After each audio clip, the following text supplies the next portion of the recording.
नमस्कार, मी आशिष जाधव. आजचा सवालमध्ये तुमचं स्वागत आहे. रिझर्व्ह बँकेनं हे अखेर जाहीर केलेलं आहे, जी संसदेची अर्थविषयक समिती आहे तिला एक 7 पानी नोट दिली आणि त्यामध्ये असं म्हटलेलं आहे की केंद्र सरकारच्या सूचनेनुसारच आम्ही हा निर्णय तो सुद्धा तातडीनं घेतलेला आहे. 7 नोव्हेंबरला केंद्र सरकारनं रिझर्व्ह बँकेला सांगितलं की तुम्ही नोटाबंदीचा निर्णय घ्या. त्यानंतर 8 नोव्हेंबरला दिवसा रिझर्व्ह बँकेच्या सेंट्रल बोर्डची मीटिंग झाली, म्हणजे बैठक झाली. त्यामध्ये हा निर्णय घेण्यात आला आणि संध्याकाळी 8 वाजता देशाला उद्देशून पंतप्रधान नरेंद्र मोदी यांचं जे भाषण झालं त्यामध्ये मोदींनी हा निर्णय जाहीर केला. याचा अर्थ मोदी सरकारनं, भाजप सरकारनं हा निर्णय रिझर्व्ह बँकेवर लादला आहे का? यावरच आहे आपला सवाल, जो पाहूया. नोटबंदीचा निर्णय मोदी सरकारनं रिझर्व्ह बँकेवर लादला आहे का? या आपल्या आजच्या सवालमध्ये काही महत्त्वाचे मुद्दे दडलेले आहेत, ज्यावर आपण चर्चा करणार आहोत. मुद्दा क्रमांक 1,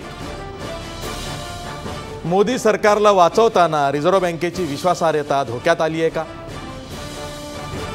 लोकलेखा समितीला पंतप्रधानांनी उत्तर द्यायला हवं का? मुद्दा क्रमांक 2 आहे. मुद्दा क्रमांक 3, नोटबंदीच्या निर्णयामागचं खरं कारण अजूनही गुलदस्त्यात आहे का?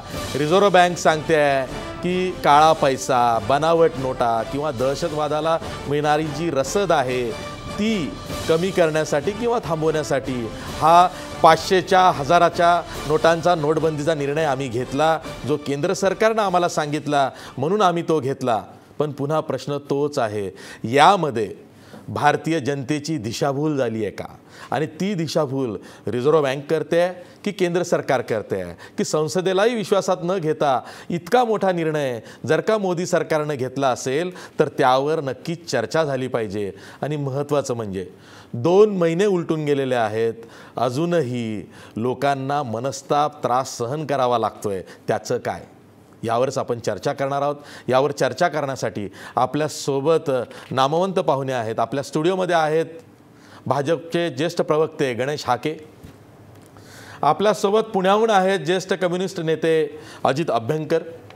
तसंच आपल्यासोबत स्टुडिओमध्ये ज्येष्ठ पत्रकार, बिझनेस स्टँडर्डचे असोसिएट एडिटर संजय जोग आहेत. आणि थोड्याच वेळात आपल्यासोबत काँग्रेसचे प्रवक्ते डॉक्टर राजू वाघमारे सुद्धा असणार आहेत. मी चर्चेला सुरुवात करतोय आणि थेट जातोय अजित अभ्यंकर यांच्याकडं. अजित अभ्यंकर, मला माहिती आहे की जेव्हा 8 नोव्हेंबरला पंतप्रधानांनी हा निर्णय जाहीर केला होता त्यानंतर तुमची पहिली प्रतिक्रिया अशी होती की नोटबंदीचा निर्णय कुठल्या परिस्थितीत घेतला, का घेतला, याचं जर का कारण कळलं आणि सरकारनं खरंच तशी पुरेशी व्यवस्था केली असेल तर हा निर्णय चांगला आहे. पण नंतर असं लक्षात आलं की सरकारनं पुरेशी व्यवस्था केली नव्हती आणि हा निर्णय आता जवळजवळ फसला आहे. आता तुम्ही काय म्हणाल जेव्हा रिझर्व्ह बँक हे म्हणतंय की केंद्र सरकारच्या सूचनेनुसार आम्ही हा निर्णय घेतला आणि तो सुद्धा एका दिवसात घेतला? आता तुम्ही काय म्हणाल? असं आहे की रिझर्व्ह बँक ऑफ इंडिया यांना खूप काही सर्टिफिकेट द्यावं असं रिझर्व्ह बँक ऑफ इंडियाचं काही कंडक्ट नाही आहे, अनेक प्रश्नांबद्दल नाही आहे. परंतु दुसऱ्या बाजूला जे सरकार आहे, सरकारने याबद्दल जी काय माहिती जनतेसमोर ठेवायला पाहिजे ती ठेवलेली नाही. त्याच्यामुळे मला असं वाटतंय की सरकार आणि रिझर्व्ह बँक ऑफ इंडिया दोघांनीही आपापली जबाबदारी ही जणू काही टाळून त्यांच्या मनात जे काय मुद्दे आहेत ते तसेच ठेवून लोकांची एक थोडी दिशाभूल करायची किंवा काहीतरी त्यांना जे हवं तेच फक्त तेवढंच सांगायचं, अशा प्रकारची एक सिलेक्टिव्ह डिस्क्लोजर ज्याला आपण म्हणतो, अशा प्रकारची पॉलिसी घेतलेली आहे काय, अशी आता मला शंका यायला लागली. म्हणजे असा मुद्दा आहे की काळ्या पैशाविरुद्ध आणि बनावट नोटांच्या प्रश्नाबद्दल अतिशय परिणामकारक कारवाई व्हायला पाहिजे, याच्याबद्दल कोणाचंही दुमत होणार नाही.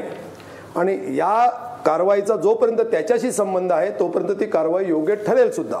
परंतु प्रश्न असा आहे, याबद्दलची पूर्ण माहितीच सरकार समोर ठेवायला तयार नाही. आणि आता सरकार म्हणजे रिझर्व्ह बँक सरकारवरती ढकलून त्याच्यातनं पूर्णपणे नामानिराळा व्हायचा जो प्रयत्न करते त्याला सुद्धा आपण बळी पडता कामा नये.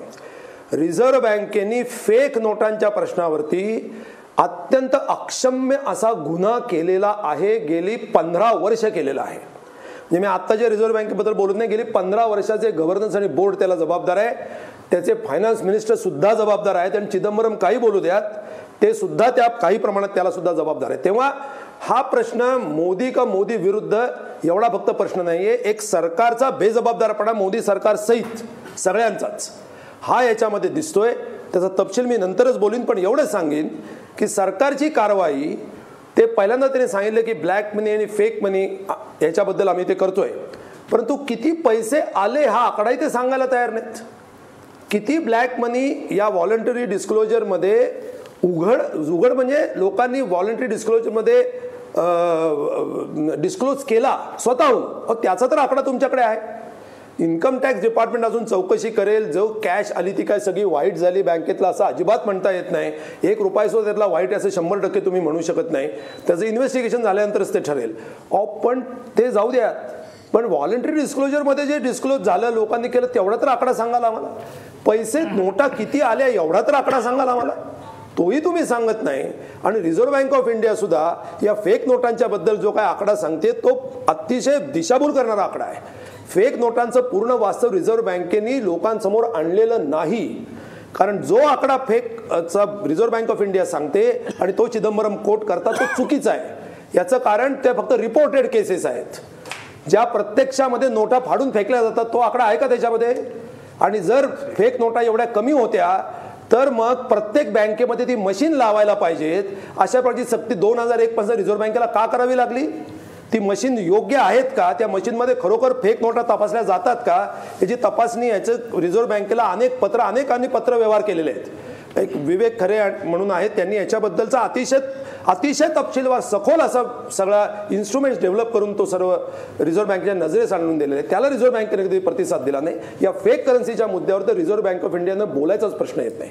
आणि ब्लॅक मनीच्या प्रश्नावरती सरकारची तीच भूमिका आहे. सरकार जनतेला अंधारात ठेवतं. यामुळे माझं असं मत आहे की सरकार म्हणजे मोदी आणि रिझर्व्ह बँक ऑफ इंडिया हे दोन्ही जनतेची, रिझर्व्ह बँक ऑफ इंडियाचं टोटल आणि सरकार बऱ्याच प्रमाणात जनतेची दिशाभूल करते. सोयीचंच फक्त बोलतात असं मला वाटायला लागलं आता.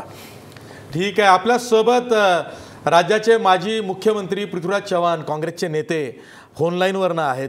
पृथ्वीराज चव्हाण, तुम्ही ऐकताय ज्या पद्धतीनं आता रिझर्व्ह बँक म्हणते आहे की केंद्र सरकारच्या आदल्या दिवशीच्या सूचनेनुसार आम्ही दुसऱ्या दिवशी तातडीनं नोटबंदीचा निर्णय घेतला, पण याआधी राज्यसभेमध्ये बोलताना केंद्रीय ऊर्जा मंत्री पियुष गोयल यांनी हा निर्णय रिझर्व्ह बँकेनं घेतला असं जाहीर केलं होतं. आणि आता रिझर्व्ह बँक म्हणते आहे की हा निर्णय केंद्र सरकारनं आम्हाला सूचना केली म्हणून आम्ही घेतला.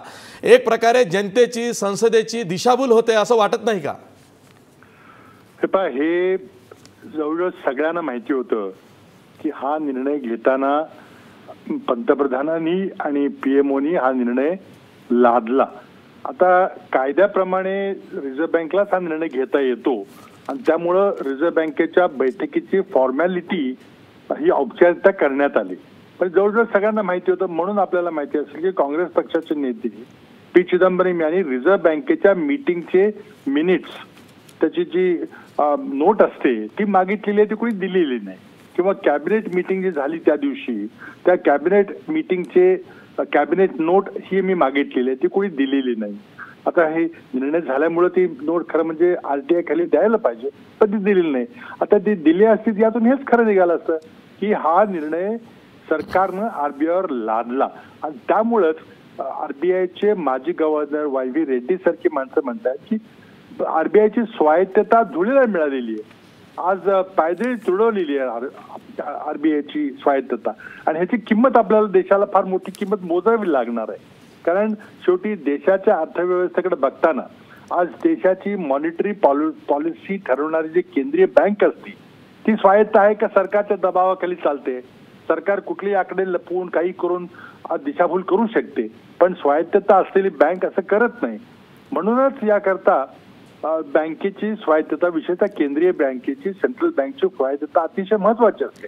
आता ही जी चर्चा चालू आहे, जी माहिती आता उघड झालेली आहे, शेवटी RBIच्या गव्हर्नरनी धाडस दाखवलं सरकारला कुठेतरी एक उत्तर देण्याचं. आता किती दिवस हे नवीन गव्हर्नर राहतील किंवा यांचा वाद कुठपर्यंत जाईल हे मला माहिती नाही, पण आज अत्यंत दुर्दैवी गोष्ट आहे ही. जवळजवळ 70-80 वर्ष जुनी परंपरा, म्हणजे स्वतंत्र देश व्हायच्या आधीपासून असलेली ही बँक, त्याची आज स्वायत्तता धुळीला मिळालेली आहे, पायदळी तुडवली गेलेली आहे.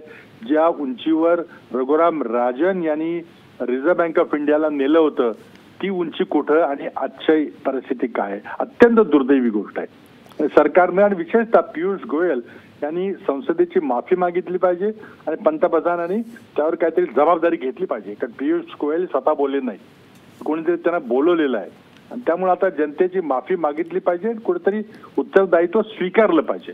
हे सगळा प्रयोग संपूर्णपणे फसलेला आहे. सर्व काळा पैसा पांढरा करण्यास सरकारनं मदत केलेली आहे आणि खरं काहीतरी कारण वेगळंच आहे अशी आम्हाला शंका यायला लागलेली आहे. पृथ्वीराज चव्हाण, तुम्ही पंतप्रधान कार्यालयाचंही कामकाज जवळून बघितलेलं आहे, तुम्ही तिथे राज्यमंत्री होता, त्याचबरोबर तुम्ही संसदीय कामकाज सुद्धा बघितलेलं आहे. तुम्हाला एक प्रश्न असा आहे की जी संसदेची लोकलेखा समिती आहे तिला पंतप्रधानांना बोलवायचा अधिकार आहे का? आणि 20 जानेवारीला रिझर्व्ह बँकेचे गव्हर्नर उर्जित पटेल यांच्याकडून जर का समाधानकारक उत्तर मिळालं नाही तर पंतप्रधानांना लोकलेखा समितीनं बोलवावं का? हे पण आपल्याला माहिती आहे की जेव्हा हर्षद मेहताचे स्कॅम झालं होतं आणि तेव्हा जेव्हा संसदीय समिती, विशेष संसदीय समिती म्हणजे जॉईंट पार्लमेंटरी समिती जेव्हा नेमली गेली होती, त्यांनी त्यावेळचे अर्थमंत्री डॉक्टर मनमोहन सिंग यांना बोलावलं होतं. ते गेले, त्यांनी संसदेला फेस केलं आणि उत्तरं दिली. तर मला वाटतं की विशेष परिस्थिती आहे. आता हे पूर्वीचे काय संदर्भ आहेत, नियम काय म्हणतो आता आज पंतप्रधानांची विश्वासार्हता पणाला लागलेली आहे. ते कोणतरी खोटं बोलतंय हे आता स्पष्ट झालेलं आहे.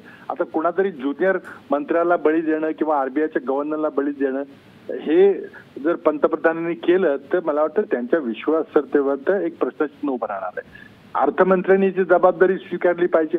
अर्थमंत्र्यांना जर विश्वासात घेतलं गेलं नव्हतं तर त्यांनी स्पष्टपणे सांगितलं पाहिजे.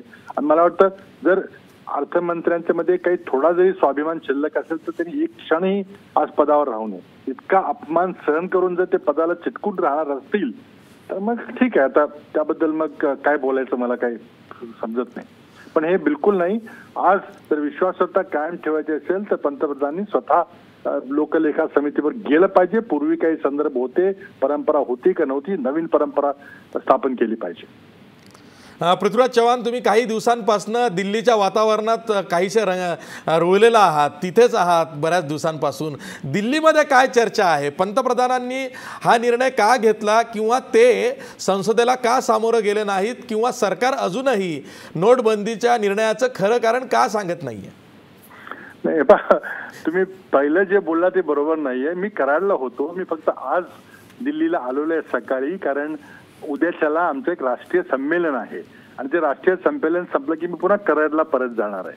त्यामुळे मी दिल्लीमध्ये भरपूर वर्ष काम केले. जरी खरं असलं तरी मी आज फक्त आमच्या राष्ट्रीय अधिवेशनाकरता इथं आलेलो आहे. आता उद्या हे राष्ट्रीय अधिवेशन नोटबंदी करतात आहे, डिमॉनिटायझेशन करतात आहे आणि त्यामध्ये आमच्या मनात आता शंका यायला लागलेली की खरं कारण काय. जरी तिन्ही उद्दिष्ट जी पंतप्रधानांनी 8 नोव्हेंबरला सांगितली त्यातलं एकही उद्दिष्ट जर सफल झालं नाही, सर्वच्या सर्व काळा पैसा बँकेत परत गेलाय. इतकंच नव्हे तर जो काळा पैसा बाहेर होता तो आता सफेद झालेला आहे.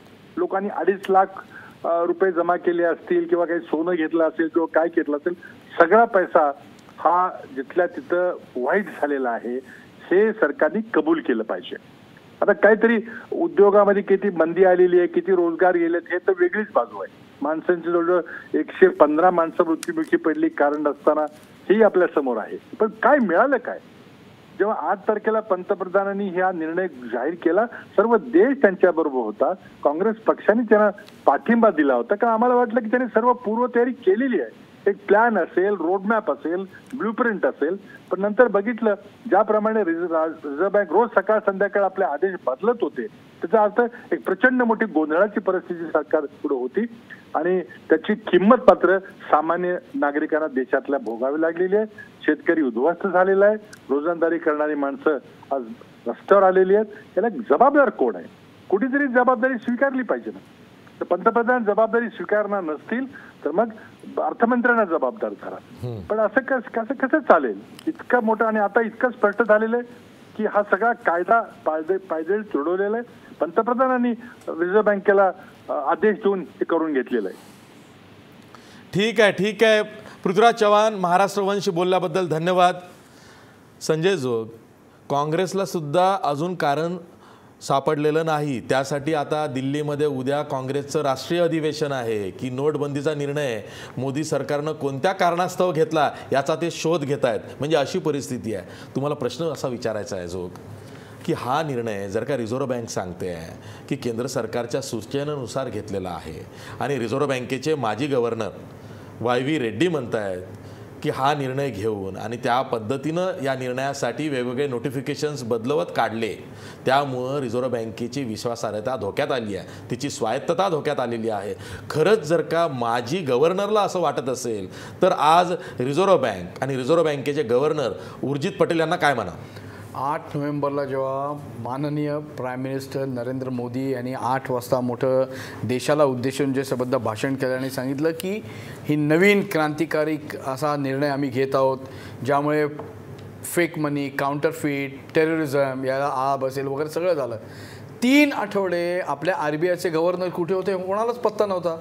3 आठवड्यानंतर उर्जित पटेलांचा कंठ फुटला आणि त्यांनी PTIला, ही जी आपली न्यूज एजन्सी आहे, त्यांना पहिला इंटरव्ह्यू दिला आणि त्यांनी सांगितलं हो ना, हा जो निर्णय घेतलेला आहे तर त्यामुळे फेक मनी, ब्लॅक मनी हे ह्याला नक्की आवर बसेल आणि त्याचबरोबर बँक कशी, RBI बिंग अ रेग्युलेटर ही कशी आम्ही त्याकडे बघतोय आणि बँकेतमध्ये जे आता जो त्रास जो होतोय, ज्या रामभर म्हणजे महिला ज्या रांगा लागल्या होत्या त्या कमी करण्यावर आमचा कसा भार राहील याचं सगळं त्यांनी विवेचन केलं.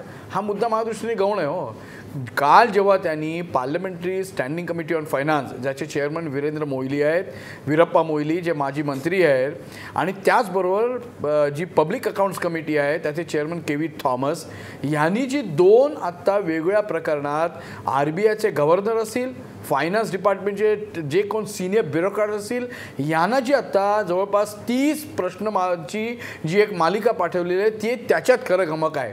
आणि त्यानुसार काल जे आता RBIने स्वतः उर्जित पटेल आता ॲपियर होणार आहेत, काल जे आता 7 पानी पत्र पाठवलं आहे ते तर म्हणजे मोठा खुलासा करणारच आहे. आत्तापर्यंत असं जे एकूण बिंबवण्यात येत होतं की हा RBIनेच घेतलेला आहे, कारण RBI जसं पृथ्वीराज चव्हाण म्हणाले तशी is an empowered autonomous body आहे, तर त्यांनीच घेतलेला आहे. मोठं ठासून पियुष गोयलांनी जेव्हा डिबेटला उत्तर देताना जेव्हा इनिशिएट केलं होतं त्याच्यात त्यांनी 5 मिनटं घालवली की RBIच हे कसं करू शकतं आणि ह्याच्यात गव्हर्नमेंटचा ह्याचा आणि काही संबंध नाही.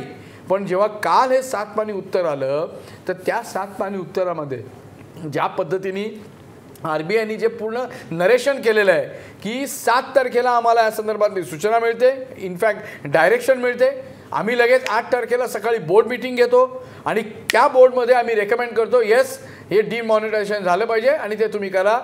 काही आवर जाऊन prime minister led cabinet meeting होते आणि त्याच्यात प्राईम मिनिस्टर त्या कॅबिनेटमधल्या मंत्र्यांसुद्धा दार बंद करून 8 वाजता चॅनलला जातात आणि चॅनललाही अनाउन्समेंट करतात. त्यामुळे आज YV रेड्डींचा जो इंटरव्ह्यू आहे तो खरं तर मराठी पेपरात यायला पाहिजे होतं आणि तुमच्यासारख्या चॅनलनी तो दाखवायला पाहिजे होता. फक्त तो एका मिंट नावाच्या इंग्लिश पेपरमध्ये आला आहे. 8 कॉलम इंटरव्ह्यू आहे, तो खरोखरच वाचणार आहे. हाके साहेबांनी वाचणार नसेल तर मी त्यांना देतो तो. त्याच्यातले 2-3 मुद्दे महत्त्वाचे आहेत. त्यांनी जे म्हटलेलं आहे त्यानुसार की नो डाऊट RBI हे मॉनिटरी पॉलिसी बघतं, म्हणजे आपल्या ज्या इकॉनॉमीमध्ये पैशाचं सर्क्युलेशन होतं, बँकांनी जे स्टॅट्युटरी जे हे असतात लिक्विडिटी रेशिओ असेल, कॅश रिझर्व्ह रेशिओ असेल तो मेंटेन केला पाहिजे, याचं नियंत्रण करतं. हे जरी बाब असली तरीसुद्धा RBIची ऑटॉनॉमी ही ज्या पद्धतीने आत्ता कुठेतरी त्याला ठेच लागले का, तर त्या संदर्भात त्यांनी आत्ता जे वक्तव्य केलेलं आहे की एक वॉर्निंग दिली आहे ती माझ्या दृष्टीने अत्यंत डेंजरस आहे. एकच मुद्दा आणखी सांगतो आशिष की हे सर्व करत असताना सुद्धा सातत्याने RBI खरोखरच इल प्रिपेअर्ड होतं का, पूर्ण तयारी नव्हती का, हे उघडच झालं ना. 8 नोव्हेंबरला हा 8 वाजता निर्णय झाला आणि आजपर्यंत माझ्याकडे त्याच्या नोटिफिकेशनच्या कॉपी आहेत. त्या जवळपास 66 नोटिफिकेशन्स RBI दिवसाला, आपण तू बघतोस की नाही माहिती नाही, पण जनरली RBIचे जे कोण डिसिजन्स असतात ते त्यांच्या वेबसाईटवर ते डिक्लेअर करतात प्रेस नोट काढून. तर आत्ता जवळपास 66च्या वर डिसिजन्स किंवा आपण त्याला नोटिफिकेशन मिळू नोटाबंदीनंतर काढलेले आहेत. म्हणजे काय तर पहिल्यांदा म्हणाले इंक लावावी लागेल, नंतर म्हणाले नाही नाही नको ती इंक नको. दुसरं काय म्हणाले 500च्या नोटा आता तुम्ही करायच्याच नाहीत म्हणाले. नंतर परत जेव्हा मोठा त्याचा बबरा झाला तेव्हा म्हणाले नाही तुम्हाला सांगितलं ना 30 डिसेंबरपर्यंत ते करायचं. मला दुर्दैवाने असं वाटतंय की खरोखरच RBI म्हणजे त्याला रघुराम राजांना आपल्या न्यूजपेपर वर्ल्डमध्ये नंतर म्हणायला लागले होते की is a Rockstar of Indian economy. खरोखरच त्यांनी एक पार्टिसिपेटिव्ह केलं होतं RBIला. उर्जित पटेल आल्यावर समाव त्यांनी जो काय सायलेन्स जो मेंटेन केला ऊर्जाच काढून घेतली ऍब्सोल्युटली. पण नाही त्याच्यापेक्षा मोस्ट डेंजरस की ह्या संबंध प्रकरणामध्ये ज्या पद्धतीने RBI has turned out to be and extended arm म्हणजे मिनिस्ट्री ऑफ फायनान्स मधलं एखादं एक जॉईंट सेक्रेटरीनी हेड केलेलं टेबल झालं का. अशी जर परिस्थिती होत असेल तर मला असं वाटतं भारतीय अर्थकारणाच्या दृष्टीने ही वॉर्निंग बेल आहे. आणि इथे कुठेतरी मोदी सरकारने याकडे RBIची ऑटोनॉमी मेंटेन करत जे काय म्हणून सरकारला पॉवर्स आहेत त्याचा विनियोग करू. म्हणजे आता मॉनिटरी पॉलिसी कमिटी अपॉइंट केलेलीच आहे, त्याच्यात जे बाहेरचे जे एक्सपर्ट आहेत तेही अपॉइंट केलेले आहेत. तर ह्याच्या अनुषंगाने शेवटी एकूण जे इकॉनॉमी आहे त्या इकॉनॉमीमधलं मनी सर्क्युलेशन असेल, तिथे जे होणाऱ्या ज्या अडचणी आहेत त्या कशा कमी करता येतील आणि त्याचबरोबर ब्लॅक मनीच्या संदर्भातली जी काय मोठा एक प्रोॲक्टिव्ह रोल असेल तो RBI सकट बँकांना बरोबरीने करता येईल. पण यासाठी RBIची जी आता ऑटोनॉमी आहे, जे असं ऑटोनॉमस नेचर आहे ते मेंटेन आणि अबाधित राहिलाच पाहिजे. आणि यासाठी आता केंद्राने अत्यंत महत्त्वपूर्ण अशी खबरदारी घेण्याची गरज आहे. गणेश हाके, शेवटी तुमच्याकडे येतोय. तुम्ही हे सगळं ऐकलेलं आहे. राहुल गांधी एक वाक्य म्हणाले होते की हा असा फुगा आहे ना की टाचणी लावल्यावरती जेव्हा फोडला जाईल तेव्हा सर्वांचे डोळे पांढरे होतील. आता परिस्थिती अशी आहे की पंतप्रधान कार्यालय RTI मधून उत्तर देत नाही की कोणाच्या सल्ल्याने हा निर्णय घेतला. RBI अर्थविषयक समितीला संसदेच्या सांगतंय की केंद्र सरकारच्या सूचनेवरून आम्ही एका दिवसात निर्णय घेतला. आता हे खरं कारण पुढं आलं आहे आणि थँक्स टू इंडियन एक्सप्रेस त्यांनी हे लावून धरलं आणि ह्या 2 दिवसात त्यांनी हे सगळं उघड केलेलं आहे. भाजप तोंडघशी पडलंय. नाही आशिष कसं आहे की आपण म्हणजे चर्चा ज्या पद्धतीनं आपण म्हणजे चालवत आहोत की करतो आहोत की खरं म्हणजे मूळ मुद्दा सोडून आपण बाकीच्या सगळ्या गोष्टी चर्चा करायला लागलो होतो की ज्या गोष्टीसाठी हा निर्णय घेण्यात आला, या निर्णयाच्या मागचा उद्देश काय आहे, त्याचा लोकांना फायदा काय झालेला आहे, होणार आहे, या सगळ्या गोष्टी कुठं बाजूला आपण ठेवून आपण काय करायला लागलो की हे कशा पद्धतीनं केलं, का केलं, कुणाला सांगितलं, कुणी केलं, ज्या 3 उद्देशासाठी हा निर्णय घेतला ते यशस्वी झाले तुम्हाला असं वाटतं? म्हणूनच म्हटलं तुम्हाला मी, काळा पैसा, बनावट नोटा आणि दहशतवाद्यांना मिळणारी रसद. अहो हे सगळ्या गोष्टी आपल्याला स्पष्टपणे दिसायला लागल्या. लोक त्याचं तुम्हाला तेच सांग म्हणून ऐकून घ्या. मला माझं म्हणणं की आपलं की तुम्हाला जर ज्या गोष्टीसाठी ह्या गोष्टी केलेल्या आहेत, इतक्या मोठ्या प्रमाणामध्ये आज बँकांमध्ये पैसे जमा झालेले आहेत, हे पैसे कुठं होते, हे आत्ता कसे जमा झाले पैसे, हे पैसे कुठले पैसे आहेत, ह्याला काय म्हणायचं आहे? सर्वसामान्यांचे पैसे बँकेत जमा करून घेणं म्हणजे सरकारनं कॉलर टाईट करणं. 2 गोष्टी अशी जिथं सॉरी तुम्हाला सांगा अरे मूलभूत अधिकारावर गदा आहे नागरिकांच्या, त्यांचे पैसे बळजबरीनं बँकेत काढून घेणं. 86% सगळे ब्लॅक मनी नाही ठाके साहेब. तुमच्या घरी संजयजी मला बोलू द्या. असं कसं करताय? बरोबर, त्यांना कंटिन्यू करू द्या. हाके साहेब, मी तुम्हाला सांगितलं की 86% करन्सी ही तुमच्या चरणाच्या बाहेर होती, म्हणजे व्यवहाराच्या बाहेर होती. बाहेर होती ऐकून घ्या. नाही माझं म्हणणं आहे 500 आणि 1000च्या जुन्या नोटांमध्ये 86% करन्सी होती. 86% करन्सी ऐकून घ्या ना. अवैध होतं, इनव्हॅलिड होतं किंवा बेकायदेशीर होतं असं नाही ना. अरे पण जी या गोष्टी व्यवहारात नाहीये, ज्याचा 80 सांगितलं की या 500च्या आणि 1000च्या नोटा 86% नोटा ह्या जर व्यवहारात नसतील तर त्या कुठं होत्या?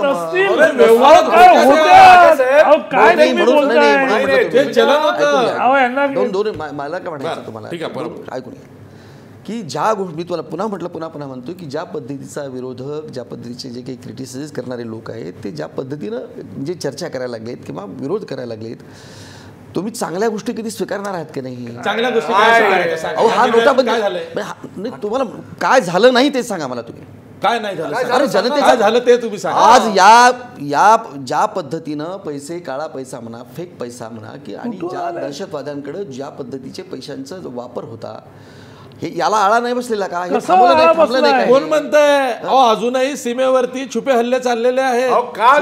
पाक पुरस्कृत हल्ले होत आहेत. बघा 100% काही प्रमाणामध्ये तुम्हाला मी सांगितलं ना की आज आपण त्या सुरुवात झालेली आहे आणि याचा निश्चितपणे परिणाम या सगळ्या गोष्टींवरती होणार आहे. हळूहळू तुम्हाला मी सांगितलं तुम्हाला की आता जी 50, 60, 70 वर्षापासून आपण सगळ्या गोष्टी ओरडत होतो की काळा पैसा बाहेर आला पाहिजे, भ्रष्टाचार थांबला पाहिजे, त्या गोष्टीसाठी हा निर्णय घेतला. त्याचं सगळ्या देशभरातल्या लोकांनी कौतुक केलेले, स्वागत केलेले. सर्वसामान्य माणसं तुम्ही म्हणताय, भाजप म्हणताय, पंतप्रधान म्हणतायत. तुम्हाला मी सांगितलं ना की या निर्णयाच्या नंतर हा एकतर्फी प्रचार आहे. या निर्णयाच्या नंतर ज्या विरोधकांनी ज्या पद्धतीने गजब केला, तर आक्रोश केला होता की नोटाबंदी आल्या, अगदी सगळे लोक परेशान आहेत, सर्वसामान्य माणसं अगदी ब्रिटिश धरलेले आहेत, त्यांना प्रचंड प्रमाणात त्रास आहे. नगरपालिकेच्या निवडणुका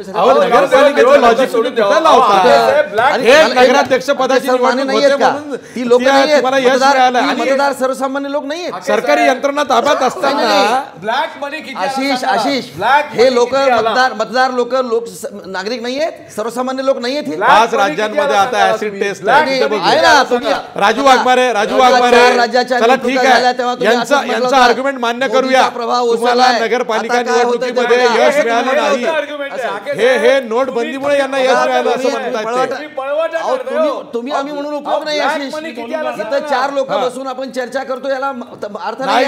नरेंद्र मोदींच्या भाजप तयार नाही. सर्वसामान्य जनता काय म्हणते ते बघा, जनता काय सर्वसामान्य लोक काय म्हणतात ते बघा. हे का असं होतं माहिती आहे की विरोधक म्हणून काँग्रेस असेल, राष्ट्रवादी असेल किंवा इतर पक्ष असतील, हे कमी पडलेले आहेत लोकांना हे समजून देण्यात की नरेंद्र मोदींचा निर्णय फसला आहे. आणि त्यामुळं आज भाजपचे प्रवक्ते असतील, नेते असतील, हे सांगतायत की आम्ही जिंकलो. उत्तर देऊ. राजू वाघमारे जो काही निर्णय बोला. आके साहेब जरा आता ऐकलं तुमचं प्लीज. काय माहितीये का की पंतप्रधान नरेंद्र मोदींनी ऐतिहासिक मूर्खपणाचा जो निर्णय घेतला नोटबंदीचा, तो आम्ही लोकांपर्यंत घेऊन जात होतो. पण भारतीय जनता फार सोशिक आहे, आशेवर जगणारी आहे. अजूनही 15 लाख अकाउंटमध्ये येण्याची वाट बघते. त्यावेळी पंतप्रधानांनी सांगितलं की मला फक्त तुम्ही 50 दिवस द्या, त्या 50 दिवसामध्ये मी देश बदलतो. आणि या गोष्टीमुळे हा परिणाम झाला. आता प्रश्न असा आहे की मगाचपासून आपण म्हणतोय की रिझर्व्ह बँकेची स्वायत्ता. मोदी ज्यावेळी पंतप्रधान झाले, भारतीय जनता पक्ष सत्तेवर आला, यांनी सगळ्यात पहिलं काम जे केलं असेल तर ज्या स्वायत्त संस्था आहेत त्या संस्था मोडकळीस कशा येतील. प्लॅनिंग कमिशन मोडकळीस का आणलं, तर प्लॅनिंग कमिशनचे सगळे आकडे वेबसाईटवर असायचे. आशिषजी तुम्हाला कळत होतं कुठे किती पैसा खर्च झाला, कोणी किती पैसा कुठच्या कामासाठी वापरला. यांनी नीती आयोग आणला, त्याची वेबसाईट कुठेही नाही, पैसा कुठे खर्च केला माहीत नाही. आता रिझर्व्ह बँक 1934 साली रिझर्व्ह बँक ज्यावेळी ऑटोनॉमस म्हणून तिला आणलं, त्यावेळी तिच्या रिझर्व्ह नोटांचा पुरवठा करण्याबरोबर सेक्शन 22 प्रमाणे डिनॉमिनेशन नोटाबंदी करायची किंवा सरकारला शिफारिश करून एखाद्या नोटा बंद करायचा, हे रिझर्व्ह बँकेचं काम आहे. सेक्शन 22, सेक्शन 24 आणि 26 यांनी काय केलं तर यांनी उलट केलं. सरकारने रिझर्व्ह बँकेला सांगितलं की तुम्ही नोटाबंदी करा. म्हणजे याचा अर्थ असा की रघुराम राजनांना पाठवलं, आपल्या हातातलं भावलं जे मुकेश अंबानीचे कोणतरी नातेवाईक आहेत असं मीडियामध्ये सगळीकडे बोललं जातं, त्या उर्जित पटेलांना आणलं आणि त्यांना शिफारिश केली. आता पियुष गोयल असं म्हणत होते की 6 महिने आम्ही तयारी करत होतो. जेटलींचं विधान आहे की 6 महिने प्रिपरेशन होत होतं. मग 7 तारखेला निर्णय घेतात पंतप्रधान आणि रिझर्व्ह बँकेला सांगतात आणि रिझर्व्ह बँक 8 तारखेला निर्णय घेते. बरं, यांनी जी बोर्डाची मीटिंग बोलवली आशिषजी, त्याच्यामध्ये 21 मेंबर आहेत. त्या 21 मेंबरपैकी RTIच्या माहितीप्रमाणे 8 मेंबर फक्त या निर्णयासाठी उपस्थित होते. त्याच्यामध्ये फक्त 3 इंडिपेंडंट मेंबर होते, बाकीचे सगळे सरकारी होते. आणि हा निर्णय होतो. कॅबिनेटला कसं कळतं की 8 तारखेला रिझर्व्ह बँक नोटाबंदीचा निर्णय घेणार आहे? कॅबिनेट त्या निर्णयाची वाट बघत बसतं आणि मग निर्णय कॅबिनेटकडे जातो. पंतप्रधान स्वतःच्या भाषणात एकदाही रिझर्व्ह बँकेचा उल्लेख करत नाही की त्यांच्या शिफारशीमुळे नोटाबंदी आम्ही केलेल्या आहेत. कारण याचं असं की पंतप्रधानांनी रिझर्व्ह बँकेला विश्वासात घेण्याच्या ऐवजी माननीय पंतप्रधानांनी हसमुख अधिया जे चीफ सेक्रेटरी होते गुजरातमध्ये, ज्यावेळी पंतप्रधान तिथे मुख्यमंत्री होते, त्यांच्या हाताखाली 5 जणांची कमिटी नेमली. त्यांनी हा निर्णय घेतला, रिझर्व्ह बँकेला पूर्णपणे अंधारात ठेवलं आणि हा निर्णय रिझर्व्ह बँकेवर लादला. आणि परत तुम्ही कसं सांगताय? पंतप्रधान कार्यालयाने उत्तर दिलं नाही आरटीआय मधून, कोणाच्या सल्ल्याने निर्णय घेतला? आम्ही तेच म्हणतोय ना, हे जो आम्ही आरोप केलाय ना, तुम्ही सिद्ध करा की आमचा आरोप खोटा आहे. आम्ही तर नाव घेऊन सांगतो. ते काँग्रेसला आव्हान देतात, तुम्ही हे सिद्ध करा की आमचा निर्णय फसलाय, त्यात तुम्ही कमी पडताय. मला एक सांगा, तुम्ही आम्ही आरटीआय टाकलं, रिझर्व्ह बँकेने नवीन केलेल्या छापलेल्या नोटा, कोणत्या राज्यात कोणत्या बँकेत किती नोटा गेल्या हे तर रिझर्व्ह बँक आरटीआय मध्ये देऊ शकतं. जर रिझर्व्ह बँक देतं की 8 तारखेला आमच्याकडे 4,94,000 कोटी 2000च्या नोटा होत्या, मग रिझर्व्ह बँक त्याच्या पुढचा आकडेवारी का देत नाही? काळा पैसा, हे म्हणतात काळा पैसा पांढरा झाला. अहो, लोकांनी, आमच्या मातेनी भगिनींनी घरातले पैसे, दळणाच्या डब्यातले पैसे ते काढून या बँकेत भरलेत.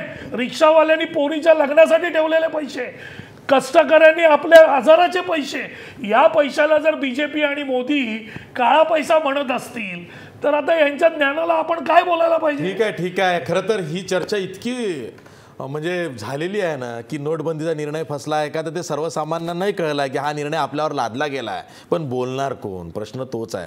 आता खरा प्रश्न वेगळाच आहे. देशाची अर्थव्यवस्था कॅशलेस करण्याच्या नादात देशाची अर्थव्यवस्थाच गुल होते की काय? मंदीनं या अर्थव्यवस्थेला ग्रासलं जातं आहे की काय? विकास दर कोसळतो की काय? अशी भीती व्यक्त होते आणि त्यावरच आपण पुढच्या भागात चर्चा करणार आहोत. ब्रेकवर जाता जाता आपला प्रश्न बघा. नोटबंदीचा निर्णय मोदी सरकारनं रिझर्व्ह बँकेवर लादलाय का? 83% लोक म्हणतायत होय, नोटबंदीचा निर्णय मोदी सरकारनं रिझर्व्ह बँकेवर लादलाय. पुन्हा भेटूया एका ब्रेकनंतर.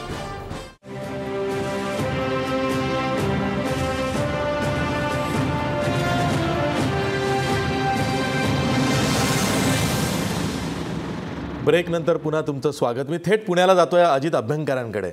अजित अभ्यंकर, हा निर्णय घेतल्यानंतर खास करून केंद्रीय अर्थमंत्री अरुण जेटली यांना जाणवलं की हा निर्णय कुठंतरी चुकीचा आहे आणि तो सर्वसामान्यांच्या लक्षात येण्यापूर्वी आपण त्यांच्यावरती नवीन काहीतरी त्यांना सांगितलं पाहिजे. म्हणजे डिजिटल इकॉनॉमी किंवा डिजिटल ट्रान्झॅक्शन, कॅशलेस इकॉनॉमी. आणि आता ते काल परवा आज असं म्हणतायत की इनडायरेक्ट टॅक्समध्ये खूप वाढ झालेली आहे. म्हणजे अरुण जेटलींना हे कळतंय, पण ते त्याच्यावर उतारा देण्याचा प्रयत्न करतायत. मग तो डिजिटल ट्रान्झॅक्शनचा असेल, कॅशलेस इकॉनॉमीचा असेल किंवा टॅक्सेस वाढले हे सांगणं असेल. तर यामध्ये सरकार पुन्हा ही गल्लत करतंय का लोकांची दिशाभूल करून, असं वाटत नाही? मला असं वाटतं की या सरकारचा पहिल्यांदा या निर्णयाबद्दल मी बोलतो, म्हणजे मी काय बोलतो त्याचं कन्फ्युजन होईल म्हणून सांगतो. लोक जे पाठिंबा देत आहेत ते उद्दिष्टांना पाठिंबा देत आहेत. लक्षात घ्या की बनावट नोटा जर मोठ्या प्रमाणात असतील आणि काळा पैसा जर नोटांच्या रूपामध्ये जो काही असेल तो बाहेर यावा आणि याच्या पुढे नोटांच्या रूपात तरी लोकांनी काळ्या पैशाचे व्यवहार करू नयेत आणि एकंदर काळ्या पैशाच्या वरती कारवाई व्हावी, अशा अपेक्षेने लोक याला पाठिंबा देत आहेत. तेव्हा लोकांची सदिच्छा आहे आणि या सदिच्छेला लोकांचा पाठिंबा आहे आणि ती सरकारची असेल असं समजून लोकांनी त्या सरकारच्या निर्णयाशी सहकार्य केले. परंतु हे सरकार जे करतं आहे ते सरकार या जनतेचा जो विश्वास आहे त्या विश्वासालाच तडा देण्याचा प्रयत्न करते आणि याच्यामधून एक जनतेला विश्वासात घेऊन आम्ही काळ्या पैशाविरुद्ध कारवाई करतो आहे असं कुठेही सेन्स या सरकारने एक दिवस सुद्धा दिलेला नाही. 30 डिसेंबरचं भाषण घ्या तुम्ही. अरुण जेटलींच्या भाषणाबद्दल काय बोलतोय? मी 30 डिसेंबरच्या पंतप्रधानांच्या भाषणाबद्दल बोलतो. 30 डिसेंबरला तरी अपेक्षा होती की काहीतरी भरीव असं काहीतरी ऐकायला मिळेल, निदान त्यांनी सांगितलेल्या कारणाच्या संबंधात तरी ऐकायला मिळेल. पण हातामध्ये फोलपट पडली. त्यांनी रोड मॅप या नावाखाली रोडही दाखवला नाही आणि मॅपही दाखवला नाही. तेव्हा अशा प्रकारची एक म्हणजे ज्याला काही दिशाच नाही अशा प्रकारचं काहीतरी चाललेलं आहे काय, अशा प्रकारचा एक संभ्रम त्याच्यातून तयार झालेला आहे. दुसरा मुद्दा, जर आता तुम्ही मगाशी रिझर्व्ह बँकेची चर्चा करताय, मला रिझर्व्ह बँकेच्या म्हणजे सरकारच्या बाजूने बोलण्याचाच काहीच प्रश्न नाही, परंतु रिझर्व्ह बँकेच्या बाबतीत सुद्धा आपण रिझर्व्ह बँकेचे 4 त्यांना खडे बोल सुनावण्याची गरज आहे. रिझर्व्ह बँकेला तुम्ही इतकं साधं समजू नका. उदाहरणार्थ फेक करन्सीचा मुद्दा मी मगाशी बोलत होतो. याच रिझर्व्ह बँकेने 98-99 मध्ये 1 लाख कोटी रुपयाच्या नोटा छापायला परदेशात दिल्या होत्या. ह्या कुठल्या देशहिताचा विचार केला होता रिझर्व्ह बँकेने, आणि अर्थातच फायनान्स मिनिस्टरच्या त्यावेळच्या पाठिंब्याने दिल्या होत्या. त्यांचा निर्णय होता तो. रिझर्व्ह बँक का मध्ये पडली नाही, स्वतःची ऑटोनॉमी त्यावेळेला होती तर, की या निर्णयाचे फेक आणि कशाच्या नोटा छापल्या त्यांनी, त्या इमेजवरनं छापल्या नोटा, आणि त्याच्यानंतर या फेक करन्सीचा प्रश्न त्याच्यानंतर मोठा झालेला आहे. तेव्हा रिझर्व्ह बँक ऑफ इंडियानी फेक करन्सीचा अंदाज तरी केलाय का कधी? रिझर्व्ह पार्लमेंटरी कमिटीचा रिपोर्ट आहे, लक्षात घ्या, 2010 सालचा, की रिझर्व्ह बँकेने फेक करन्सी किती आहे याचा अंदाज सुद्धा केलेला नाही कधी. तेव्हा मुद्दा असा आहे की या अनेक समस्यांबद्दल रिझर्व्ह बँक ऑफ इंडियानी सरळ सरकारवरती जबाबदारी टाकून ते मोकळे झालेत की फेक करन्सीचा मुद्दा मिनिस्ट्री ऑफ होम अफेअर्सनी सांभाळायला पाहिजे, अशी त्यांनी उत्तर दिली आहेत पार्लमेंटरी कमिटीला. तेव्हा रिझर्व्ह बँक ऑफ इंडियाला आपण समजतो तेवढं अगदी गरीब गाय समजायचं कारण नाही. रिझर्व्ह बँकेने सुद्धा अत्यंत बेजबाबदार व्यवहार केलेला आहे, परंतु त्याच्यापेक्षा बेजबाबदार व्यवहार आता सरकार करते. आणि म्हणून माझं असं म्हणणं आहे की नरेंद्र मोदी पंतप्रधान यांनी या नोटाचा हा जो निर्णय घेतला याच्या मागची कारणं निदान 30 डिसेंबरला तरी आकडेवारीनिशी सांगायला पाहिजे होती. ती त्यांनी सांगितलेली नाहीत. याचं कारण त्यांना कुठेतरी पक्षांतर्गत विरोध आहे किंवा त्यांच्या एकंदर कार्यपद्धती जी आहे ती अत्यंत हुकुमशाही पद्धतीची कार्यपद्धती आहे, त्याला लोकांचा विरोध आहे का, त्यांचा जो काळा पैसा धारक असणारा हा सराफ असेल, मोठा व्यापारी असेल, उद्योगपती असेल, हा वर्ग कदाचित त्यांच्यावरती जास्त नाराज झाला आहे, त्यांचा फीडबॅक त्यांना काय चुकीचा आलेला आहे म्हणून ते काही घाबरलेले आहेत मला कळत नाही. परंतु त्यांनी ज्या मोठ्या घोषणा करून हा निर्णय जाहीर केला आणि त्यांचं नंतरचं वर्तन जे आहे त्याच्यात काही सुसंगती नाही हे अगदी निश्चितपणे म्हणावं लागतं.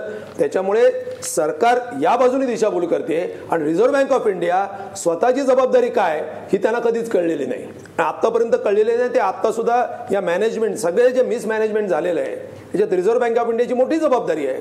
ती रिझर्व्ह बँक ऑफ इंडिया का बरं घेत नाही स्वतःच्या अंगावरती, त्यांनी घ्यायला पाहिजे जबाबदारी. आणि फायनान्स मिनिस्टर जबाबदार असेल तर तसं बोललं पाहिजे त्यांनी, काहीच बोलत नाही. ठीक आहे मी जे म्हटलं हो अगदी बरोबर. एका बाजूला नरेंद्र मोदी सरकार आणि रिझर्व्ह बँक ऑफ इंडिया दोन्हीच्या कात्रीमध्ये जनता सापडली अशी परिस्थिती आहे. राजू वाघमारे, महाराष्ट्रातलं आजचं एक प्रकरण आहे. एका शेतकऱ्याच्या बँक खात्यामधून वेगवेगळ्या डिजिटल ट्रान्झॅक्शनच्या ॲपमधून किंवा साधनांच्या मदतीनं 90,000 रुपये काढले गेले हो. आता हे कसली डिजिटल इकॉनॉमी, कसलं डिजिटल ट्रान्झॅक्शन, कसली कॅशलेस इकॉनॉमी? काय आहे माहिती आहे का, की ज्यावेळी यांचं काळ्या पैशाचं धोरण फसलं, मोदींना कळलं की आपण आता पूर्णपणे फसलेलो आहोत, आपण उघडे पडलोय, त्यावेळी मग काहीतरी कारण दाखवायला पाहिजे, गाजर दाखवायला पाहिजे, म्हणून यांनी कॅशलेस इकॉनॉमी म्हणून आणली. अहो कॅशलेस इकॉनॉमीला आज आपल्या अगोदर 400 वर्ष स्वतंत्र झालेली अमेरिका आहे. अमेरिकेमध्ये आजही 70% व्यवहार हे कॅशनी होतात. आपल्या देशामध्ये 98% जे पब्लिक आहे ते संपूर्णपणे कॅशचा वापर करतं. क्रेडिट कार्ड वगैरे जे वापर करणारे आहेत ते 10 ते 12% लोक आहेत.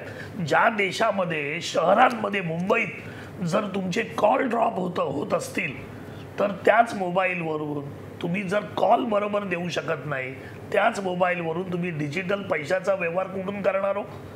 बरं, हा दुसरा प्रश्न की आर्थिक साक्षरता. आशिषजी, आपल्या देशामध्ये 68 करोड लोकांचे बँक अकाउंट नाही आहेत. त्यांना तुम्ही आर्थिक साक्षरता त्या शेतकऱ्याला कशी शिकवणार, त्याची व्यवस्था काय करणार, इंटरनेट कुठून आणणार? आणि सगळ्यात महत्त्वाचा माझा प्रश्न आहे की या देशातील कष्टकरी जनता ज्यावेळी आपल्या स्वतःच्या मेहनतीचे पैसे हे ज्यावेळी एखादा ब्रेड किंवा एखादं भाजीपाला घेण्यासाठी वापरणार त्यावेळी जर त्यांनी डिजिटल वापरलं तर त्याला जो 2%, 1.25% ते 3-3.5% एक्स्ट्रा पैसे द्यावे लागतील. म्हणजे 10 रुपयाच्या गोष्टीला कमीत कमी त्याला 30 पैसे त्याच्या कष्टाचे जास्त द्यावे लागतील. स्वतःचे पैसे वापरून सुद्धा ते त्यांनी का द्यावे? आणि त्याला हे द्यायला जबरदस्ती जे सरकार करतंय ते कोणासाठी करतंय? हाके साहेब, प्रश्न हाच आहे. एक पेट्रोल पंप आहे, समजा उदाहरण घेऊया. एका पेट्रोल पंपावरती तुम्ही पेट्रोल भरायला गेला आणि तुम्ही 500 रुपयाचं पेट्रोल भरलं. तुमचं कार्ड स्वाईप केलं, तिथं एंट्री झाली नाही. तो म्हणाला नाही, यात दिसत नाही पैसे कट झाल्याचं, तुम्ही पुन्हा स्वाईप करा. त्यांनी पुन्हा स्वाईप केलं, त्याचे 2दा खात्यातनं पैसे गेले, एकचदा एंट्री आली. आता एकदा एंट्री आलेली नाही पण पैसे खात्यातून कटलेले आहेत. अशा वेळी त्यांनी तक्रार कोणाकडे करायची? पोलिसात जायचं, बँकेत जायचं, की त्या पेट्रोल पंपाचे मालकाची मानगूट धरायची? काय आहे तुम्ही बरं का अपवादात्मक एखाद्या गोष्टीचं ऐकून घ्या मला. अशा केसेस झालेल्या आहेत म्हणून पेट्रोल पंपावरती कार्ड स्वाईप करायचं नाही म्हणतायत लोक. नाही, तुम्हाला मी तेच सांगतो. बघा, एखाद्या अपवादात्मक परिस्थितीचा आधार घेऊन आपण त्या चुकीच्या दिशेने आपण चर्चा करायची का? नाही, याला सांगा ना, या देशात ग्राहकांना करायचं काय? अशी परिस्थिती वाईट विचार करूया ना, ऐकून घ्या मला, ऐकून घ्या, विचार करूया. ATM 18 ATM आहेत 1 लाखाच्या मागे. ब्राझील सारख्या छोट्या देशामध्ये 129 आहे. आपल्याकडे जबरदस्त ATM ची संख्या आहे ती 2,03,000 आहे. अरे आम्ही केलंच नाही ना. नाही, आम्हाला असं कधी वाटलंच नाही. यापूर्वीच्या लोकांना संजय कधी असं वाटलंच नाही की आमचा शेतकरी सुधारला पाहिजे, टेक्नॉलॉजीचा वापर केला पाहिजे, ऐकून घ्या, की आमच्यातले लोक सुधारले पाहिजेत, आमच्या लोकांनी ही कॅशलेस व्यवस्था केली पाहिजे, डिजिटलायझेशनचा उपयोग करून घेतला पाहिजे, असं आम्हाला कधी वाटलंच नाही. आम्ही त्या गोष्टीचा प्रयत्नच कधी केला नाही. आणि आता आम्ही करतो तर हे आता आम्हाला कसं शक्य आहे? असं करायचं का?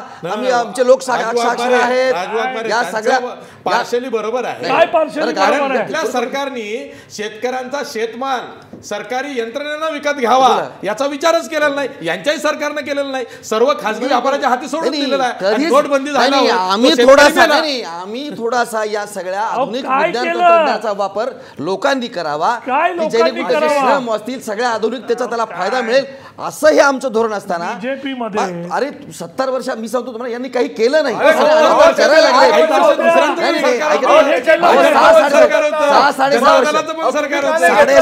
म्हणून करायला लागलोत ना, आम्ही करतो आहोत, त्याच्यावर तुम्ही काय करतात? काय माहिती चर्चा खूप वेगळ्या टोकाला जाते. माझं असं नाही, यांनी माझं आम्ही काही चांगल्या गोष्टी करतोय विज्ञान. आता मला सांगा तुम्ही, अशीच आपण हे केलं, तू इकॉनॉमीवर आहे, तू आपण बरकतच चाललोय. हा, पुन्हा भेटूया एका ब्रेक नंतर.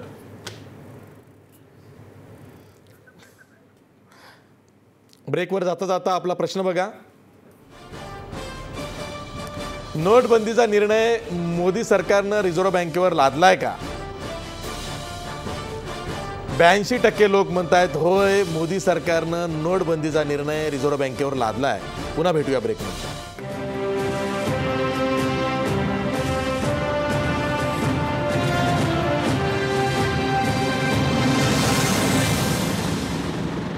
ब्रेक नंतर पुन्हा तुमचं स्वागत. मी पुन्हा जातोय पुण्याला अजित अभ्यंकरांकडे. अजित अभ्यंकर, मगाचाच प्रश्न की आता इथून पुढं भारतीय अर्थव्यवस्था काय होऊ शकतो या अर्थव्यवस्थेबरोबर, कारण नोटबंदीच्या निर्णयाचे विपरीत परिणाम वेगवेगळ्या सेक्टर्सवरती दिसायला लागलेले आहेत. जरी फिक्की असेल, CII असेल, इथले कोणीही बोलत नसले सरकारच्या विरोधात, तरी पण काही सेक्टर्सवरचा परिणाम हा जाणवायला लागलेला आहे. कदाचित मंदीची लाट येऊ शकते असं अनेकांना वाटतंय. असं आहे की अर्थव्यवस्थेवरती याचा परिणाम होणार, कारण लोकांच्या हातातली खरेदी शक्ती, जे कॅश व्यवहार करणारे आहेत, तेवढे मोठ्या प्रमाणात कमी झाल्यानंतर त्याचा निश्चितपणे परिणाम होणार, त्याच्यात काही शंकाच नाही आहे. परंतु जी लोकांना आशा होती की हा जो परिणाम आहे तो कॉम्पेन्सेट करणारा काहीतरी एक फायद्याचा भाग सुद्धा मोठ्या प्रमाणात निर्माण होईल, तो होताना दिसत नाही. हा मुख्य मुद्दा आहे की म्हणजे जो आशेचा भाग होता तो निराशेत झाला आहे, जो त्रास होणार होता आणि अजून काही आर्थिक परिणाम आहेत ते समजा एक वेळ काही त्याचं वाईटातून चांगलं असं काहीतरी आपण म्हणलं असतं, पण ते चांगलं काय होते हे अजून कुठे दिसत नाही किंवा त्यात असं काही कुठलं त्याची चिन्ह पण दिसत नाही आहेत आणि हा त्यातला मुख्य प्रॉब्लेम आहे. आता मगाशी कॅशलेसची चर्चा चालली होती. मला हाके साहेबांना असं विचारायचं आहे, साहेब गाड्या जेव्हा रस्त्यावर येतात तुम्ही रेल्वे तयार केले म्हणताय आणि रेल्वेचे ट्रॅकच टाकलेले नाही आहेत, असं करेल का कोणी? तुम्ही कॅशलेस लोकांना व्हायला पाहिजे ही दिशा मान्य आहे, परंतु लोकांना तुम्ही पहिल्यांदा कॅशलेस केलंत आणि नंतर म्हणताय की आता आपण त्याच्यासाठी यंत्रणा निर्माण करू. पहिल्यांदा काय करायचं आणि नंतर काय करायचं याचा काहीतरी क्रम असतो की नाही? घोड्यापुढं गाडी का गाडी पुढं घोडा, असं काहीतरी सिक्वेन्सिंग आहे की नाही? परत तुम्ही हा जो निर्णय आहे हा समजा उद्दिष्टाच्या बद्दल काही कोणाची शंका नाही आहे. म्हणजे त्या उद्दिष्ट म्हणून तुमची ते आहेत की नाही वेगळा मुद्दा, परंतु उद्दिष्ट म्हणून चुकीचे तसं कोणी म्हणणार नाही. मुद्दा असा आहे कॅशलेस करण्यासाठी 6 महिने आधी तयारी करायला कोणाला सरकारने काय गुप्ततेचा भंग होत होता का त्याच्यामध्ये? 6 महिने 1 वर्ष तुम्ही तयारी करू शकला असतात कॅशलेसचा प्रचार करण्याची. हा कॅशलेस हा प्रश्न जनधन योजना म्हणजे कॅशलेस नव्हे, तेव्हा ते तुम्ही जनधन आम्ही आधी जाहीर केली हे काय आम्हाला सांगू नका. कॅश किंवा पेमेंट गेटवेच्या कंपन्यांची जी धन चाललेली आहे त्याच्यासाठी सरकारी ॲप तुम्हाला आधी नव्हता आणता येत. ते UPI आहे त्याला पुरेसा ॲप नाही आहे, ते पेटीएम सारखी ॲप्स आणि ती सुरक्षित हे तुम्हाला आधी नव्हतं करतायत. म्हणजे तुम्ही म्हणजे लोकांना तहान लागली अरे आता वीर कुठं खाण्याची असा विचार करून कुदळी मारायला लागलायत आणि म्हणतात की आम्ही कुदळी मारतोय कोणीच त्याचं काही दखल घेत नाही. याला काय अर्थ आहे का? म्हणजे नियोजन शून्यता ही किती असावी याचा काही अंतिम सीमा आहे. आणि म्हणून आणि तेवढंही करून पुन्हा तुम्ही साधा आकडाही सांगू शकत नाही आम्हाला. तेव्हा यामुळे या सगळ्याचा एकत्रित विचार केला आणि त्याच्यात मोदींची जी कार्यपद्धती आहे की मी बाकी सगळ्या कोणाला काहीच कळत नाही आणि ती कार्यपद्धती सुद्धा अंगावर आलेली आहे. हा सगळ्याचा एकत्रित परिणाम आता जनता भोगते असं म्हणायला पाहिजे. आणि परी सुद्धा सांगतो फेक करन्सी आणि काळा पैसा यांच्याबद्दल तुम्ही जर काही खरोखर केलं असतं चांगलं किंवा अजूनही केलं तर याच्यातलं काहीतरी थोडं पाय आपण म्हणू की ठीक आहे तुम्ही एवढा त्रास झाला परंतु याच्यात चांगलं काहीतरी झालं, पण ते दिसू द्यात आम्हाला कुठेतरी. काहीच दिसत नाहीये.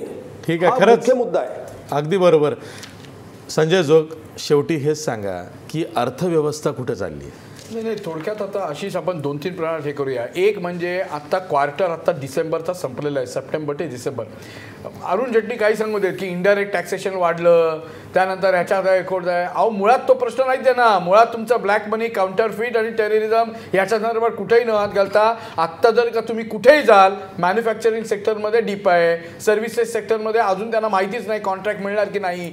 बऱ्याचशा इंडस्ट्रीमध्ये ऑलरेडी ले ऑफ द्यायला सुरुवात केलेली आहे. ले ऑफ ही पहिली सुरू आहे, त्यानंतर रिट्रेचमेंट आणि त्यानंतर जर का लॉकआउटची परिस्थिती आली तर ह्याच्यामुळे जे का लॉ अँड ऑर्डर सिच्युएशन होईल तिथं वेगळाच इश्यू आहे. तिसरा महत्त्वाचा प्रश्न हे जेव्हा सगळे सेक्टरमध्ये या ज्या पद्धतीने आता स्लोडाऊन चालू होतं त्याचा इकॉनॉमीवर नक्की परिणाम होणार. आत्ता वेगवेगळ्या मर्चंट ब्रोकर जे असतात त्यांचे जे रिपोर्ट्स आलेले आहेत, आत्ता क्रिसिलचा रिपोर्ट माझ्याकडे आहे की क्रेडिट रेटिंग एजन्सी आहे, त्यांनी असं सांगितलेलं आहे की आत्ताचा Q3 मध्ये आत्ताच्या पहिल्या म्हणजे 8 नोव्हेंबरच्या आधीच्या कालावधीचा विचार करून जर का आपण घेतला तर ती साधारण 6.8% ते 7.1% आपली इकॉनॉमी ग्रो होईल. परंतु पुढचा जो कसोशीचा काळ आहे तो Q4 म्हणजे जानेवारी ते मार्च यामध्ये आत्ताच्या नुसार साधारण आपली इकॉनॉमी ही 5.8% सुद्धा घसरू शकते. अत्यंत असा खरं तर म्हटलं तर डिप्रेसिंग असा हा एकूण जे एक प्रोजेक्शन आहे. त्यामुळे एका बाजूला नोटाबंदीचा जो काय निर्णय जे ठासून आता BJPतले सगळे स्पोक्सपर्सन स्वतः प्राईम मिनिस्टर मोदी जे सांगतायत तर त्याच्या मागचा जो काय हेतू होता की ब्लॅक मनी वगैरे वगैरे तो जरी कितीही ॲक्सेप्टेबल असला स्वागतार्ह असला तरी सुद्धा जो RBI कडनं आत्ता जो लॅक ऑफ प्रिपरेशनमुळे जो गोल झालेला आहे त्याचा नक्की परिणाम इकॉनॉमीवर दिसेल. असेल. आणि मला असं वाटतं अहो म्हणजे मी नाशिकच्या प्रिंटिंग प्रेसला व्हिजिट करून आलो. भारतामध्ये अशा 4 प्रिंटिंग प्रेस आहेत. त्यांनी 50 कोटी एवढ्या आता नोटा छापल्या रेकॉर्ड 7 वीक्समध्ये. त्यांचं अभिनंदन आहे. परंतु त्यांच्या म्हणण्यानुसार किमान 7 महिने लागतील हे नॉर्मल व्हायला. आता स्टेट बँक ऑफ इंडियाच्या ज्या चेअरपर्सन आहेत अरुंधती भट्टाचार्य त्यांनी तर सांगितलंच आहे की मार्च एंड उद्या आहे.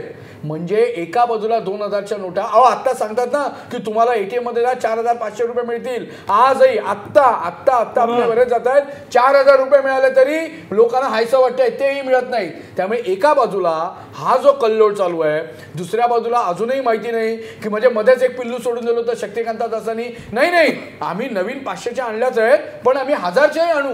मग कुठे गेल्या?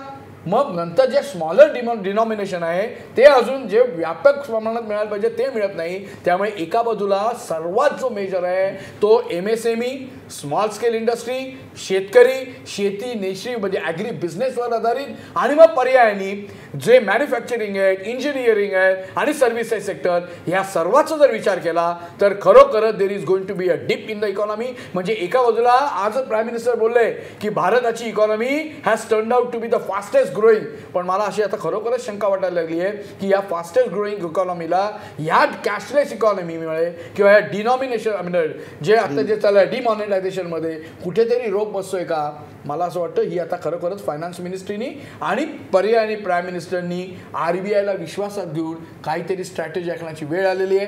नाहीतर पुढचा काळ आपल्याला कुठेतरी कठीण जाईल असं नक्की वाटायला लागलं. राजू वाघमारे एवढं सगळं हे सांगतायत तरी काँग्रेसला पाहिजे तसं मायलेज घेता येत नाही. काँग्रेस काय करतंय एवढा कमजोर तुमचा विरोधी पक्ष? पहिली गोष्ट की याच्यात कमजोर वगैरे काही नाही. काँग्रेसने सगळे मुद्दे काढलेले आहेत. RTIच्या माध्यमातून आमचे नेते P. चिदंबरम, कपिल सिब्बल यांनी हे सगळे मुद्दे बाहेर काढलेले. पण ते जनतेला पटवून देता येत नाही त्याचं काय? आम्ही जनतेपर्यंत हे सगळे मुद्दे घेऊन जात आहोत. आता जोग साहेब ज्याप्रमाणे म्हणाले की इकॉनॉमी जी पूर्णपणे डाऊन झालेली आहे, मी तुम्हाला अजून एक गंमत सांगतो की या कॅशलेस आणि या नोटाबंदीच्या कारभारासाठी पंतप्रधान मोदींनी काळा पैसा घेऊन येतो 3 ते 4 लाख करोड आपल्याला मिळतील या गोष्टी करत होते मोदीजी. तुम्हाला मी सांगतो या नोटाबंदीचा जो खर्च जो सरकारला झालेला आहे तो सगळ्या नोटा प्रिंटिंग त्या एका म्हणजे ATM मध्ये पोहोचवणं, बँकेत पोहोचवणं हा सगळा खर्च जर पकडला तर तो 1,40,000 करोड होतो. त्याच्यानंतर प्रत्येक बँकेला दिवसाचा खर्च 3,000 करोड रुपयाचा आहे. देशभक्तीच्या पलीकडे काही नाही आहे. म्हणजे फायदा तर सोडा, देशाला फायदा तर सोडा काळ्या पैशाचा. देशाला या पंतप्रधानांनी 3.5 ते 4 लाख करोड रुपयाचं नुकसान करून ठेवलंय. आणि इकॉनॉमीनी जे नुकसान होणार आहे, तुम्ही आकडा खूप कमी सांगताय नुकसानीचा. नाही शेवटी गणेश हाके शेवटची लास्ट कॉमेंट आहे. मला एक सांगा, नरेंद्र मोदी असं अजब रसायन आहे की त्यांनी एक निर्णय घेतला आणि तो लोकांनी मान्य केलाय. काय आहे त्यांच्याकडं की तुम्हाला त्यांना डिफेंड करायचीच गरज पडत नाही? मुळात तुमचा प्रश्न चुकीचा आहे की तुम्ही मला बोलता ते चुकीचं आहे की काही निर्णय घेतला आणि तो लोकांनी एक्सेप्ट केला असं त्यांच्याकडे काय असं नव्हे. ते जनतेच्या हिताचा विचार करूनच निर्णय घेतात म्हणून लोक ते एक्सेप्ट करतात, स्वीकारतात आणि त्यांच्या पाठीशी उभे राहतात. मास हिप्नोटिझम करतात का? मी ते सांगितलं तुम्हाला तो हिप्नोटिझम वाटतो कारण तुम्ही वाटतो पण लोकांना उलट लोक या सगळ्या गोष्टीच्या पाठीशी त्यांच्या उभे आहेत. नरेंद्र मोदी हे एक वेगळ्या पद्धतीचं तुम्ही रसायन मला रसायन एक वेगळ्या पद्धतीचं व्यक्तिमत्व आहे की ज्याला लोकांची नाडी कळते, लोकांच्या हिताच्या गोष्टी कळतात आणि म्हणून त्यांनी जे घेतलेले निर्णय आहेत ते निश्चितपणे लोकांच्या कल्याणाचे, उद्याच्या भवितव्याचे, उद्याच्या पिढीच्या हिताचे अशा स्वरूपाचे निर्णय. आज तुम्हाला थोडासा निश्चित सुरुवातीला त्यांनी सांगितलं की या 50 दिवसापूर्वी हाकेजी तेच सांगितलं होतं.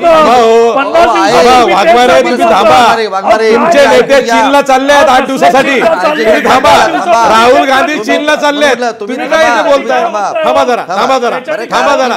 एवढी देशाची काळजी असते तर राहुल गांधींनी चीनला जायला पाहिजे का? 50 दिवसामध्ये ह्या गोष्टीचा अशीच घराच्या याचा किमती कमी संबंध झाल्या. नाही. तुम्हाला मी सांगतो व्याज दर बँकांनी कमी केलेले आहेत. तुम्हाला मी सांगतो हो, आणि पैसा ज्या भरपूर आला रेटने- बँकेकडे फुकट. आणि 15 लाख कोटी रुपये आज बँकांमध्ये जमा झाले. 15 लाख कोटी लोकांकडे रुपये. खर्च करायला जे हे पैसे सगळे नाही, पैसे- कॅशलेस झालेत. जे हे सगळे पैसे आज उद्या उद्योगधंद्यासाठी बेरोजगारीच्या निर्मूलनासाठी तुम्हाला वेगळ्या गोष्टीसाठी वापरता येणार आहेत. हे बँकेत पैसे आले त्याचा विनियोग नोटबंदीची चर्चा ही संपणारी नाही. नोटबंदीची चर्चा ही संपणारी नाही. प्रत्येकाचं स्वतःचं एक आर्ग्युमेंट आहे. पण एक गोष्ट खरी आहे, पंतप्रधान नरेंद्र मोदींच्या पुढ्यात काही चालत नाही. त्यांनी निर्णय घेतलाय, त्याची अंमलबजावणी ते करतायत आणि लोकांना ते रोज सांगतायत की विरोधक हा जो निर्णय आहे तो वाईट आहे असं सांगत असले तुम्ही विश्वास ठेवू नका. आणि जनतेकडे पर्याय नाही, कारण त्यांच्याकडचे सर्व पैसे बँकेत जमा झालेले आहेत. आता बँकेकडे त्यांना हात पसरावे लागत आहेत की बाबा रे आम्हाला 4,500च्या वर रोज पैसे काढायचे, तुम्ही हे द्या, आठवड्याला 24,000च्या वर पैसे काढू द्या, आमचं जर का करंट किंवा काय अकाउंट असेल तर आम्हाला 50,000च्या वर काढू द्या.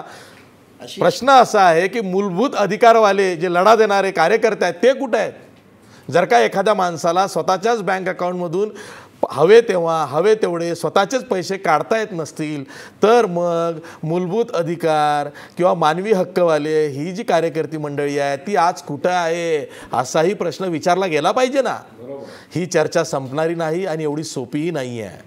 बॅड इकॉनॉमिक्स झालेलं आहे, पण नरेंद्र मोदींनी गुड पॉलिटिक्स त्यांच्या पक्षासाठी केलं आहे हेही विसरून चालणार नाही. आज आपण इथंच थांबणार आहोत, पण जाता जाता आपला प्रश्न बघा. नोटबंदीचा निर्णय मोदी सरकारनं रिझर्व्ह बँकेवर लादलाय का? 85% लोक म्हणतायत होय, मोदी सरकारनं नोटबंदीचा निर्णय रिझर्व्ह बँकेवर लादलाय. आज आपण इथंच थांबतो आहोत. पहा फक्त महाराष्ट्रवर.